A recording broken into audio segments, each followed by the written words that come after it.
Aquabar, on dit quoi? On dit quoi? Bienvenue sur la terre des éléphants d'Afrique. Posez-vous. Posez-vous. Décapsulez votre boisson favorite. 5, 4,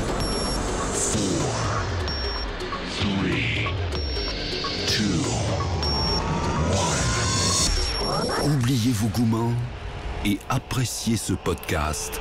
Abidjan Talk Live. Abidjan Talk Live.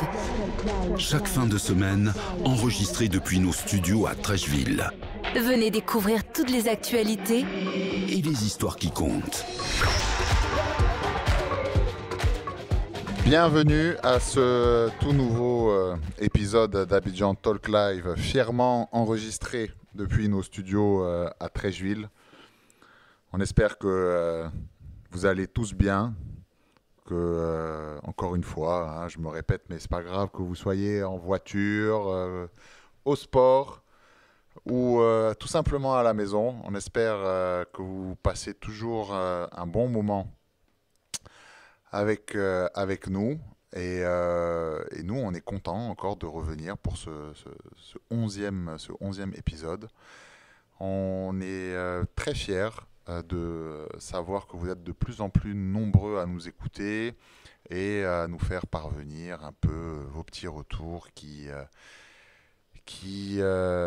nous font des fois donner plus d'envie, plus de motivation à revenir s'asseoir et enregistrer. Bienvenue à vous, installez-vous confortablement et c'est parti pour cet épisode avec moi. Il n'est plus à présenter, mais on va le présenter encore. Zoul, on dit quoi? Bonsoir tout le monde, salut Farid. Comment vas-tu? Ça va et toi? Ouais, ça va, la forme, Oui, on est là. comme d'habitude, toujours. T'as passé de bonnes vacances? Non, je suis pas encore parti en vacances. Tu comptes partir? Un jour. Un jour? Un jour. Ça va être l'objet d'un podcast. Ça va être l'objet d'un podcast à part entière, tes propres Exactement. vacances. Qu'est-ce que tu as fait alors si t'es pas allé en vacances? T'as bougé un peu? Non, boulot, obligation professionnelle. Obligation professionnelle? Ouais. Bravo, il faut qu'il y en a qui gardent le pays pendant que d'autres partent. Exactement. Ouais. Mais on a quand même bossé ici à Abidjan Talk Live. On a sorti des épisodes, Oui. non? Oui, même pendant les vacances. T'as Ouais. bien bossé. Ouais. Je sais que toi, t'étais en vacances et t'as quand même publié des épisodes, donc t'as bossé. Ouais, c'était pas mal. C'était pas mal. On a eu de très bons retours sur celui-là. On salue Oscar, Exact. notre expert financier, qui lui encore est toujours en vacances. Ouais. Et il passe pas ses vacances à Dakar. Il n'est pas Voilà. courageux. Il n'est pas courageux. Pas Il est pas patriote. Ouais, je pense qu'il a trop mangé d'aloco, il a oublié le chep. Il a oublié le chep. Il va revenir manger de la loco. Avec nous, un invité spécial, qui a fait, on va dire, qu'on a arraché à son boulot pour venir participer avec nous, qui d'abord est un auditeur et que on a presque supplié, mais pas trop longtemps, pour qu'il vienne. Mais il est venu. Il nous a fait l'honneur d'être avec nous. El Jefe. Salut. Salut, Tu vas bien? ça va? Ouais. Ça va un peu. Bonsoir Zoul. Bonsoir. C'est bizarre de dire une deuxième fois, une troisième fois bonsoir Zoul, bonsoir Farid. Mais écoute, tu sais, nos auditeurs ne savent pas qu'il y a eu le before du podcast. Ils ne savent pas. Donc, jusqu'au jour où on va avoir des contrats solides pour pouvoir filmer ce qu'on fait en before, ils comprendront peut-être l'importance du before du podcast. D'accord. Donc ils voient pas l'open bar et tout ça avant. Non, Généralement, on le garde pour nous. l'open bar, tu vois les déguisements là-bas, ça c'est les déguisements de Zoul, tu vois. Ah, d'accord. Voilà, parce que... Tu vois la laisse?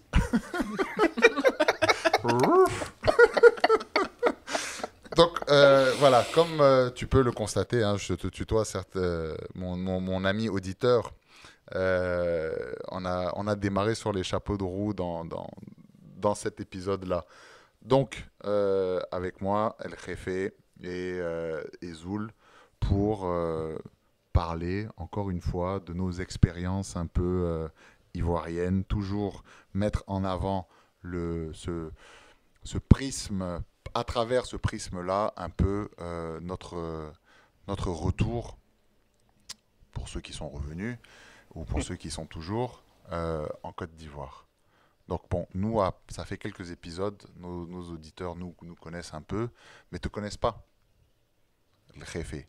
Donc est-ce que tu veux te présenter un peu est-ce que tu peux nous en dire un peu plus sur toi? Est-ce que tu es natif de la Côte d'Ivoire? Est-ce que tu es revenu il n'y a pas longtemps? Est-ce que tu es parti? Est-ce que tu es parti mais tu es revenu parce que tu n'avais pas envie de revenir? Enfin, je sais pas, plein de choses. Des trucs intéressants. Bon, déjà, j'ai oublié ces questions. Il y en a eu trop.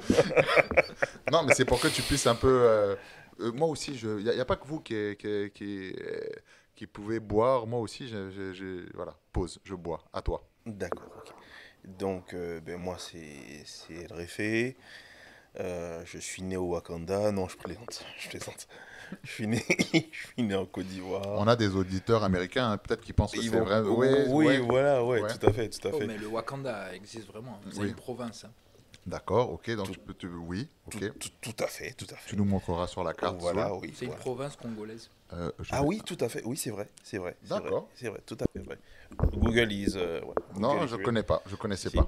Donc, écoute, né en Côte d'Ivoire, j'ai passé quelques années en dehors de la Côte d'Ivoire, en France. Je suis revenu, je suis reparti, je suis revenu, je suis reparti, et là, je suis de retour. Voilà, c'est pour de bon cette fois-ci? Ma volonté est que ce soit pour de bon. Voilà, je veux vraiment vivre en Côte d'Ivoire. Je pense que j'ai pas fait ce voyage retour post-fac pour repartir. Voilà. J'ai eu une expérience il y a quelques temps d'expatriation et le sentiment que j'ai ressenti en revenant en Côte d'Ivoire, même si c'était dans des conditions difficiles, personnelles difficiles, m'a fait prendre conscience que, en fait, je préférais vivre en Côte d'Ivoire, travailler quelque temps, comme tout le monde, hein, aller en mission, machin, bidule, mais vivre en Côte d'Ivoire, voilà. Mais au moment où tu étais, pardon, hein, au moment où tu étais revenu et que tu es reparti, c'est qu'il y avait forcément des choses qui ne te correspondaient pas et qui aujourd'hui sont peut-être plus en adéquation avec ton style de vie, ce dont tu aspires à revenir en Côte d'Ivoire. Moi, par exemple, je suis parti pour une raison bien précise. Je voulais emmagasiner le maximum de connaissances, de contacts, d'expériences, on va dire, d'expériences, qu'elles soient universitaires ou professionnelles, et revenir avec un bagage. Et je me suis accommodé, en fait, des différences qu'il y avait. Accommoder le terme, et il faut le remettre dans le contexte, parce que quand je suis revenu, c'était... c'était 2005-2006, c'était une période assez space, hein, on était quand même bien en Côte d'Ivoire, mais je me suis dit que j'avais cette volonté-là, tu vois, de revenir, et en fait, j'avais la force, que j'ai un peu moins aujourd'hui, mais toujours, de me dire que les choses vont changer. Si je peux les changer à mon niveau, je vais les changer, je ferai en sorte que voilà, je sois aussi quelqu'un qui donne par rapport à tout ce que j'ai reçu, et je m'en suis accommodé, et voilà, et j'ai avancé. Mais moi, j'entends dans ce que tu me dis que t'es parti, t'es revenu, t'es parti, t'es revenu. Est-ce qu'il y a quelque chose, je parle d'un point de vue général, hein, après maintenant je peux me tromper, ou tu me diras, qui a fait que, en fait, t'étais pas prêt à revenir, t'es parti, t'es revenu, t'es parti, t'es revenu. Mais en fait, je me disais tout simplement, pars là où il y a du boulot. J'avais pas d'attachement réel. Aussi bizarre que cela puisse paraître, par rapport à ce que j'ai dit précédemment, j'avais pas d'attachement particulier à la Côte d'Ivoire. Bon, peut-être parce que dans ma famille, il y a des expats, il y a beaucoup d'expats, parce que mes deux sœurs ne vivent pas là, mon frère ne vivait pas là. Donc voilà, donc finalement, on était plutôt dehors que dedans. Donc voilà, donc on n'était pas... Et c'est parce que mes parents vieillissaient, tout simplement, que j'ai pris le parti de revenir pour passer du temps, les dernières années, tout simplement avec eux. Et ça m'a renforcé dans le sentiment qu'au fond, la famille était beaucoup plus importante que ce que je pensais. Bravo. Voilà. Donc raison familiale qui ont déclenché en toi Ouais. ce besoin Ouais. de revenir. Mais au-delà de ces raisons familiales-là, est-ce qu'aujourd'hui, il y a des choses qui font que, disons qu'il n'y aurait pas cet aspect familial-là, est-ce qu'il y a des choses aujourd'hui dans la vie de tous les jours, hein, en Côte d'Ivoire, est-ce qu'il y a des choses qui te retiendraient? Ah, Imaginons qu'on enlève et je leur souhaite longue vie à tes parents, mais imaginons qu'on enlève les parents de l'équation. Est-ce qu'aujourd'hui, tu te dirais, bah écoute, je repars vivre ailleurs, ou vraiment il y a autre chose qui me garde en Côte d'Ivoire? Alors, là, je vais te regarder droit dans les yeux et me délecter du sentiment que tu auras. Mes parents sont tous les deux décédés. Et là, voilà.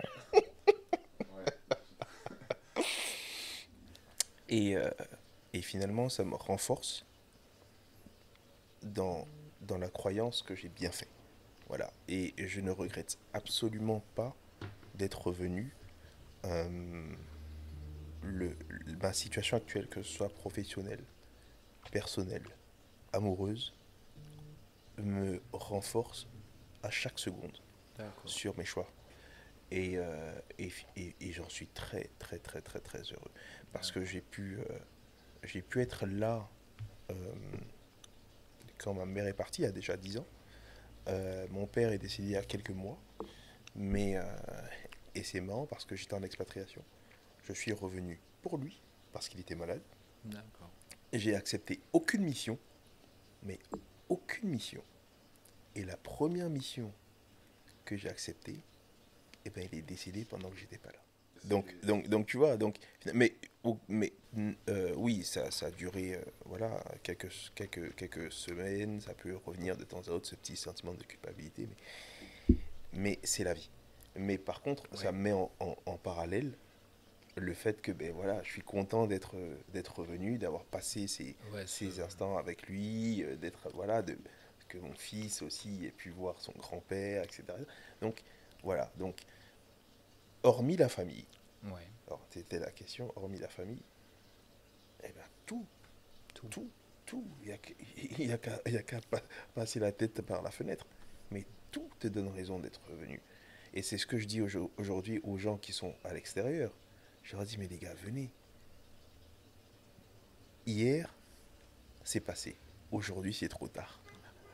Donc, au moment où je vous parle, sautez dans un avion, venez, parce que on est dans un pays qui, certes, est à la croisée des chemins, qui est ultra moderne quand on regarde en Afrique de l'Ouest. L'environnement régional.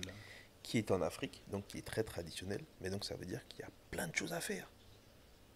Et on peut vraiment s'éclater dans ces projets. Bon, tout va pas marcher, c'est pas l'Eldorado, il faut pas vendre du rêve.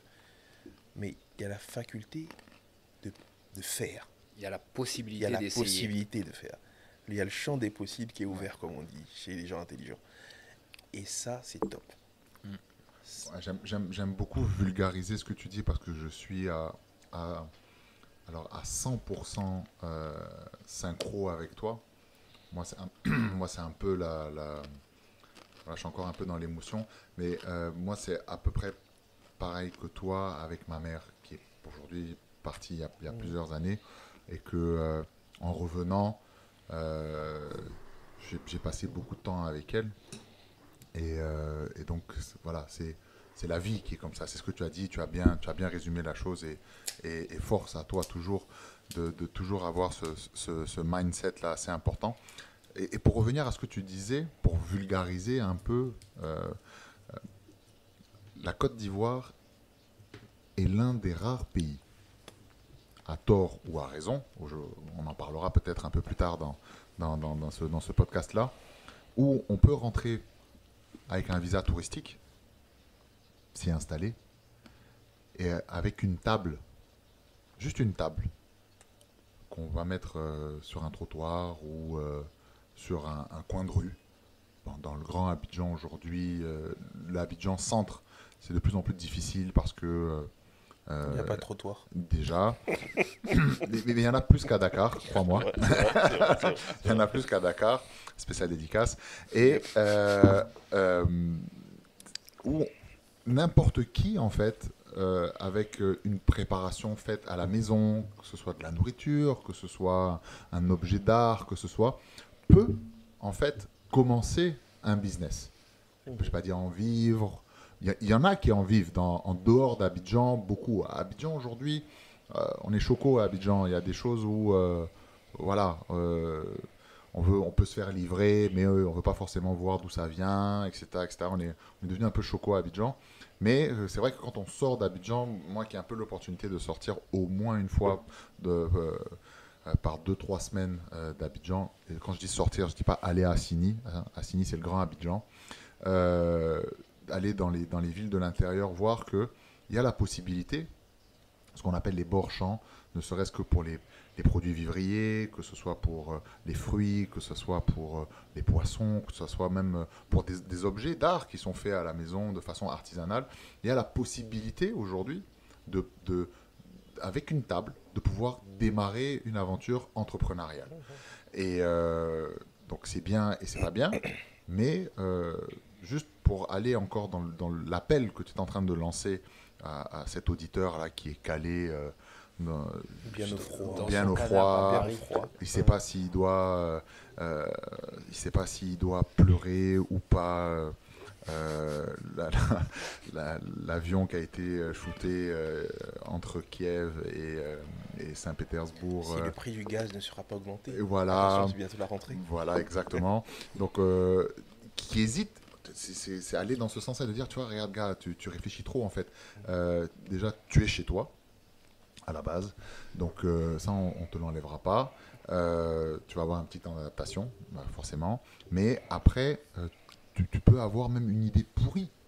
Mais on est dans le champ du possible pour pouvoir la tenter.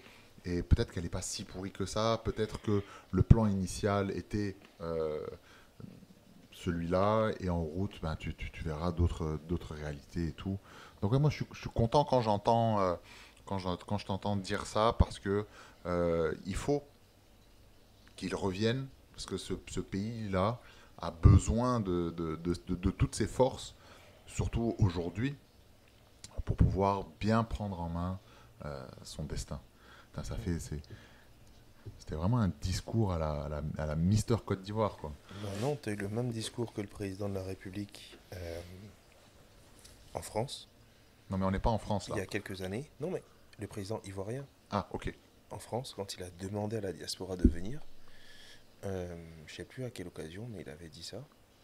Et tu as tout résumé. On ne peut pas te chasser de chez toi. Ça, c'est la première des choses. Enfin, on ne peut pas t'expulser de chez toi par avion. On peut t'emmener au village, peut-être. On peut t'emmener au village, voilà. Mais ce ne sera pas par avion. Mais ce ne sera pas par avion. Quoique, attention, la Côte d'Ivoire se modernise. Oui. Voilà. Mais déjà ça. Ensuite, effectivement, tu vois le nombre de... Ça, c'est totalement négatif, pardon, mesdames. Mais tu vois le nombre de Ali les chimiques sur les réseaux sociaux qui te proposent toute forme de pommade, de trucs. Mais ça reste du business. Oui, c'est un business. C'est un business, mais tu vois, elles ont eu Géro en chimie, mais bon, elles te font toutes des pommades. Oui. Mais tu vois, c'est... Nos fameux influenceurs. Tout à fait. Mais c'est du business sur les réseaux sociaux. Elles n'ont pas de stock. Bon, sans rentrer dans les détails, c'est juste possible.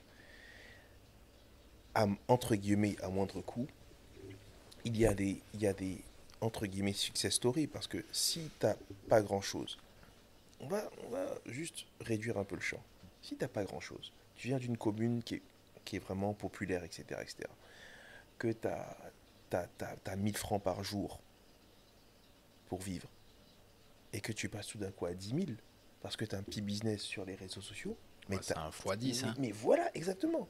Donc c'est ce filtre qu'il faut avoir. Je parle de filtre à cause des réseaux sociaux, mais c'est ce filtre qu'il faut avoir et se dire, Oui, c'est possible. Comme tu dis, à l'intérieur du pays, aujourd'hui, tu vas à l'intérieur du pays, tu vas dans des villes comme Daloa, Gagnoa, etc.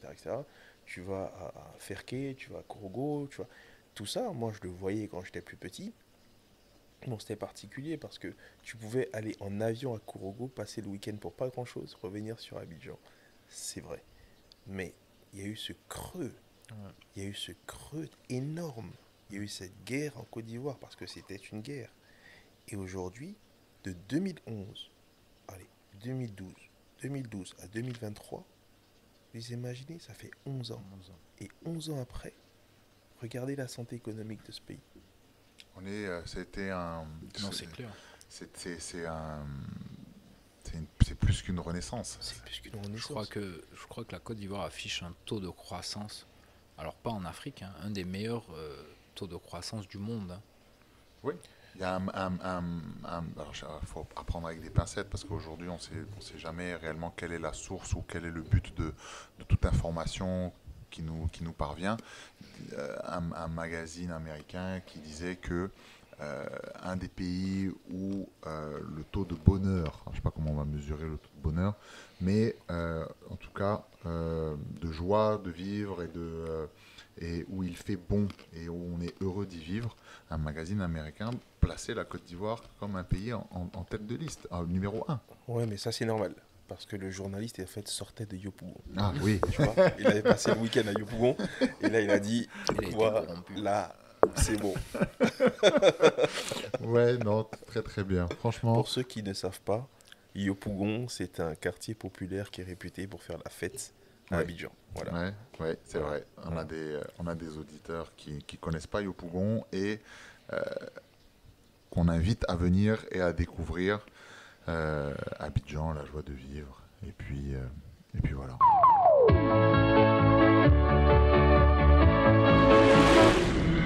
Nous allons maintenant vous demander la moitié de la route. Abidjan Talk Live, c'est terminé. On espère que vous avez passé un bon moment.